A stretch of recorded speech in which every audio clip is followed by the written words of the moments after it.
నేను మీ అంత చదువుకోలేదు, నేను మీ అంత కాలేజీలకు వెళ్ళలేదు. నేను కరెక్టే చెప్పాలి, 8th క్లాస్ దాకా చదువుకున్నాను. 10th ఏదో ముక్కి మూలిగి గ్రేస్ మార్కులతో పాస్ అయ్యాను. ఆ ముక్కి మూలిగిన మా మార్క్స్కి నాకు నెల్లూరు బీఆర్ కాలేజీలో నాకు సీట్ ఇవ్వలేదు. సిఈసి ఇచ్చారు, నీకు అదే ఎక్కువ అని. అది కూడా చాలా రికమెండేషన్ ద్వారా.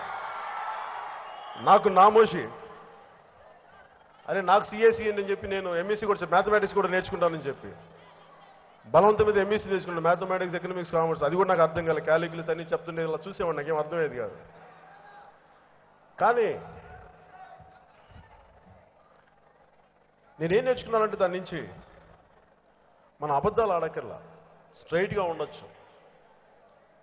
మన ఆలోచన కానీ ఒకే ఒక ఆలోచన పెట్టుకోండి, ఏదో ఒకటి బలమైన ఆలోచన. సమాజం మారాలి, మీరేం బయటికి రావక్కర్లా, మీరు ఎవరితో గొడవ పెట్టుకోకర్లా. మనసులో ప్రతిసారి సమాజం మారాలి, ఒక బలమైన రాజకీయ వ్యవస్థ కావాలి, దోపిడీ చేసే రాజకీయ వ్యవస్థని కూలదొయ్యాలి అని మీరు మనసులో అనుకుంటే జరిగిపోద్ది.